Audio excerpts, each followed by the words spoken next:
कहानी की शुरुआत होती है रेन और जैरेड नाम के भाई बहन से, जो बीच पर स्विम सूट्स पहने बैठे थे। रेन समुद्र में डुबकी लगाना चाहती थी, पर जैरेड इन बड़ी बड़ी लहरों से थोड़ा घबरा रहा था। लेकिन फिर भी रेन के बार बार कहने पर वो पानी में कूद गया और दोनों ने काफी मजे किए। इसके बाद अचानक से सब कुछ धुंधला हो गया और हम एक कमरा देखते हैं जहां रेन की अचानक से आंख खुली और उसकी आंख से काला पानी बहने लगा। साथ ही जमीन पर कई खाली आई ड्रॉप कंटेनर्स पड़े थे। असल में रेन ने सैम नाम के एक आदमी के साथ मिलकर एक हाईटेक कंपनी बनाई थी। फिर नैनो टेक्नोलॉजी की मदद से रेन ने अदर लाइफ नाम का एक आई ड्रॉप बनाया, जिससे इंसान किसी और दुनिया का अनुभव कर सकते हैं। जैसे वो वीआर हेडसेट नहीं पहन लेते, बिल्कुल वैसे ही। इसकी मदद से इंसान एक कुर्सी पर बैठे हुए ही बेहद खूबसूरत जगहों पर जाकर आजादी महसूस कर सकते थे। फिलहाल रेन इस टेक्नोलॉजी को खुद पर आजमा कर देख रही थी और इस दौरान उसका साथी बायरॉन उसकी देखरेख करता था। मगर कोई ये नहीं जानता था कि रेन इस टेक्नोलॉजी को अपने भाई जैरेड पर भी इस्तेमाल कर रही थी। असल में उस दिन समुद्र में तैरते हुए अचानक जैरेड डूब गया था। रेन ने उसे बचा तो लिया, मगर उसके दिमाग पर काफी गहरा असर हुआ और तभी से वो कोमा में था। उस दिन से रेन खुद को ही अपने भाई की इस हालत का जिम्मेदार समझती थी। खैर, बाद में रेन इस टेक्नोलॉजी के जरिए बर्फ में स्नोबोर्डिंग कर रही थी और जैसे ही वो पहाड़ी से नीचे आई तो अचानक प्रोग्राम में कोई गड़बड़ आ गई और वही चीजें फिर से रिपीट होने लगी। जब रेन की आंख खुली तो उसे पता चला कि वो अदर लाइफ की दुनिया में पिछले 6 दिन से थी। प्रोग्राम में गड़बड़ी हो रही थी, ये बात रेन समझ गई थी, पर वो अब भी इस गड़बड़ को ठीक करके इस टेक्नोलॉजी को पूरी दुनिया में फैलाना चाहती थी। वहीं दूसरी ओर उसका साथी सैम पहले ही इन्वेस्टर्स को अदर लाइफ का सैंपल दिखाकर कह चुका था कि इसके जरिए इंसान कई दिनों तक अपनी मनचाही चीजों का अनुभव कर सकते हैं। इसके बाद रेन और सैम के बीच कंपनी के भविष्य को लेकर थोड़ी बहस हो गई। रेन की जिंदगी में पहले ही काफी परेशानियां चल रही थी और साथ ही वो अपने बॉयफ्रेंड और कलीग डैनी को बिल्कुल भी टाइम नहीं दे पा रही थी। खैर, रात को रेन और बायरॉन ने मिलकर कोड में छुपी हुई गड़बड़ को ढूंढ निकाला और एक बार फिर नए वर्जन को आजमा कर देखा। अब तक रेन पूरे 482 बार इस टेक्नोलॉजी का टेस्ट कर चुकी थी। खैर, कुछ दिन बाद रेन ने हॉस्पिटल जाकर एक बार फिर अपने भाई पर इसका टेस्ट किया और इस बार एक पल के लिए जैरेड की आंख हिली। तब रेन को उम्मीद की एक किरण दिखाई दी और जब उसने डॉक्टर को इस बारे में बताया तो उसने कहा कि हाँ, तो कोमा वाले मरीज आंखों खिलाते रहते हैं, नॉर्मल बात है। फिर अगले दिन रेन अपने पिता से मिलने गई, जो कि कॉलेज में एक प्रोफेसर थे।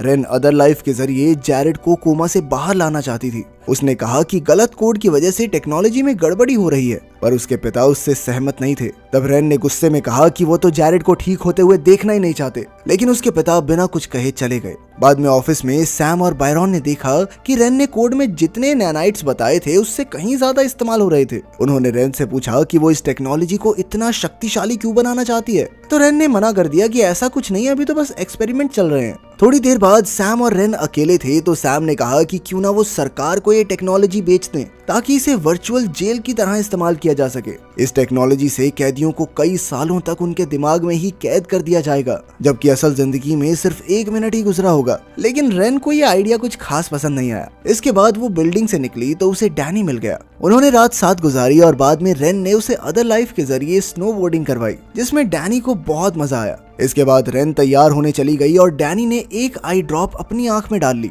मगर वो ये नहीं जानता था कि ये वाली आई ड्रॉप रेन ने खास जैरेड पर इस्तेमाल करने के लिए बनाई थी। अचानक डैनी को दौरे पड़ने लगे और रेन ने तुरंत एम्बुलेंस बुलाई, मगर बदकिस्मती से डैनी बच न सका। इसके बाद जब सैम को इसकी खबर मिली तो उसने गुस्से में रेन से पूछा कि आखिर उसने ऐसा कौन सा आई ड्रॉप तैयार किया था जिससे बेचारी डैनी की मौत ही हो गई। इस वक्त उनके बाकी सभी एक्सपीरियंसेस की आई ड्रॉप्स को सरकार की मान्यता मिल गई थी, मगर इस घटना की वजह से पूरे मीडिया में उनकी बदनामी हो गई। सरकार तो उनकी कंपनी बंद करने की फिराक में थी, मगर सैम इतनी जल्दी हार मानने वाला नहीं था। उसने अपने पैसे और नाम का इस्तेमाल करके सरकार से एक डील कर ली, जिसके मुताबिक सरकार उनके खिलाफ लगे आरोपों को वापस ले लेगी और इसके बदले रेन को 1 साल अदर लाइफ की वर्चुअल जेल में गुजारना होगा। जब रेन को इसका पता चला तो उसे बहुत गुस्सा आया, क्योंकि सैम ने उसे धोखा देकर उसके आइडिया को बेच दिया था। मगर अब कंपनी को बचाने के लिए कोई और चारा तो था नहीं, इसलिए रेन को भी राजी होना ही पड़ा। फिर रेन को टेस्टिंग रूम में लाया गया, जहां बायरॉन ने उसे आई ड्रॉप दी। अगले ही पल उसने खुद को एक छोटे से कमरे में बंद पाया।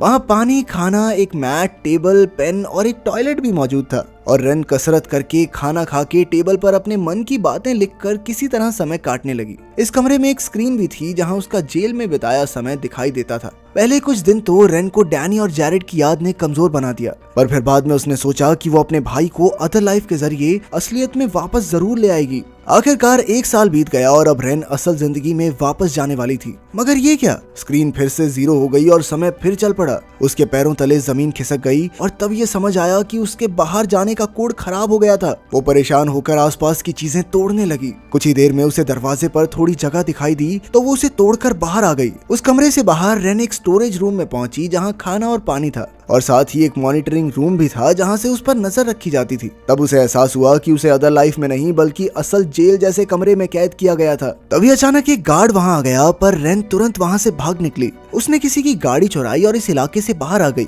फिर उसने देखा कि सड़कों पर अदर लाइफ की एड्स लगी थी। अब वो सीधा अपने ऑफिस पहुंच गई, पर वो तो एकदम खाली था। इसके बाद वो पुलिस स्टेशन गई तो पता चला कि उसके रिकॉर्ड्स के मुताबिक रेन पिछले 1 साल से इटली में रह रही थी। ये सुनकर रेन ने उन्हें समझाया कि वो अदर लाइफ की को-फाउंडर है और उसे पिछले 1 साल से कैद में रखा गया था। पर जब पुलिस उसके साथ उस कमरे को देखने गई तो वहाँ कुछ भी नहीं था। ये देखकर पुलिस ने उसकी बातों पर विश्वास नहीं किया और उसे घर वापस जाने को कहा। अब रेन को समझ नहीं आ रहा था कि वो कहाँ जाए और किस पर विश्वास करे, इसीलिए वो अपने अपार्टमेंट में गई, पर यहाँ भी कोई और ही रहता था। कुछ ही समय में सैम वहाँ पहुँच गया और उसने कहा कि वो रेन को एक सुरक्षित जगह पर ले जाएगा, पर रेन को उस पर बिल्कुल भी विश्वास नहीं था, इसलिए वो यहाँ से भाग निकली। फिर वो अपनी दोस्त कैस के घर पहुंची, जिसने उसे अपने घर में रखा और खाना भी दिया। बाद में कैस ने उसे बताया कि सबको ऐसा लग रहा था कि रेन कंपनी से अपना हिस्सा लेकर इटली में रहने लगी है, पर असल में ये अफवाह सैम ने ही फैलाई थी ताकि किसी को रेन के गायब होने पर शक ही ना हो। अब रेन को कुछ समझ नहीं आ रहा था कि वो क्या करे। तब कैस ने उसे एक खुशखबरी दी कि डैनी अब भी जिंदा है। दरअसल वो मरा नहीं था, कोमा में गया था। रेन के जेल जाने के 1 हफ्ते बाद डॉक्टर्स उसे कोमा से बाहर लाने में कामयाब हो गए थे। आखिरकार रेन डैनी से मिलने गई और दोनों की आंखें भर आई। अब उन्होंने हमेशा एक साथ रहने का वादा किया और ये भी कि वो रेन के पीछे से आई ड्रॉप्स का इस्तेमाल नहीं करेगा। इसके बाद वो तीनों एक रेस्टोरेंट में गए। कैस और डैनी ने पिछले 1 साल में जो भी सारी चीजें हुई हैं रेन को बताई। रेन के जाने के बाद से ही सैम ने अदर लाइफ आम लोगों को बेचना शुरू कर दिया और अब ये लोगों को कैद करने के काम भी आ रही है। फिर डैनी ने रेन को सलाह दी कि उसे मीडिया के पास जाकर सैम का पर्दाफाश कर देना चाहिए, मगर रेन ने कहा कि उसके पास सैम के खिलाफ कोई सबूत ही नहीं है। इसके बाद रेन और डैनी कैस का आईडी कार्ड इस्तेमाल करके अदर लाइफ की बिल्डिंग में घुस गए और पुराने डेटा की तलाश में जुट गए। अचानक उन्हें बायरॉन भी मिल गया जो सैम से मिला हुआ था। डैनी ने तुरंत उसे बांध दिया और रेन डेटा की खोज करने लगी। कुछ ही समय में उसने हार्ड ड्राइव ढूंढ निकाली, मगर तब तक बायरॉन सिक्योरिटी को अलर्ट कर चुका था। पर सिक्योरिटी के आने से पहले ही रेन और डैनी वहां से भाग निकले।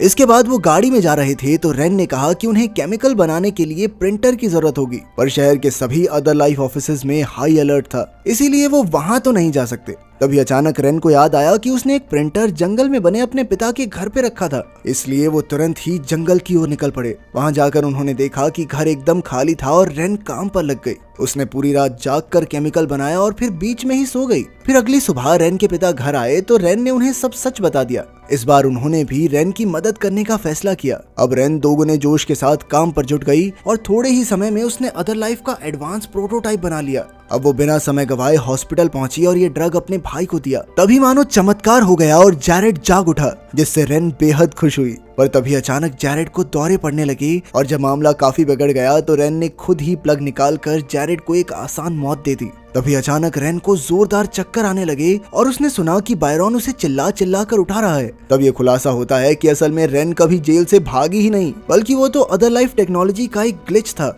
इसका मतलब ये था कि जो भी उसने जेल से भागकर किया वो अदर लाइफ की दुनिया में ही हुआ। अब रेन बीच पर अकेली थी और वो धीरे धीरे पानी में समा गई। फिर पानी के अजीबोगरीब पैटर्न्स बने और अचानक रेन की आंख खुल गई। वो अब भी टेस्टिंग रूम में ही थी और फिर वो सीधा सैम के कमरे में गई। उसने कंपनी संभालने का जिम्मा सैम को दिया और खुद अपनी टेक्नोलॉजी का पेटेंट रख लिया। इसके बाद वो डैनी के अंतिम संस्कार पर गई और बाद में सैम ने उसे वापस टेस्टिंग रूम में बुलाया। सैम और बायरॉन ने उसे दिखाया कि जब वो अदर लाइफ जेल में थी तो उसके दिमाग के एक हिस्से में केमिकल रिएक्शंस हुए और फिर किसी तरह से वो जेल से भागने में कामयाब रही। अब सैम रेन पर एक और टेस्ट करना चाहता था। पर रेन ने इसके लिए साफ इनकार कर दिया। लेकिन सैम ने जबरदस्ती उसकी आंख में आई ड्रॉप डालकर उसे फिर से जेल में कैद कर दिया। जेल में रेन एक बार फिर से लूप में फंस गई, पर जल्द ही वो फिर से जेल से भागकर असल जिंदगी में उठ गई। पर इस बार वो किसी के काबू में आने वाली नहीं थी। उसने अपनी आंख से केमिकल निकाला और जबरदस्ती सैम की आंखों में डालकर उसे भी जेल में कैद कर दिया। अभी अचानक सिस्टम में गड़बड़ी हुई जिससे सैम की जान पर आ बनी, पर रेन उसे पूरी सजा दिए बिना बाहर निकालने को राजी नहीं थी। आखिरकार सैम ने पूरा 1 साल उस जेल में बिताया और तब उसे एहसास हुआ कि रेन पर क्या बीती होगी। अंत में रेन अपने पिता के साथ हॉस्पिटल गई और जैरेड का लाइफ सपोर्ट प्लग निकाल दिया। फिर वो उसी बीच पर जा बैठी और अपने भाई के साथ बिताई यादों में खो गई। तो आप अपने भाई बहन से कितना प्यार करते हैं कमेंट्स में जरूर बताना। मिलते हैं अगली वीडियो में।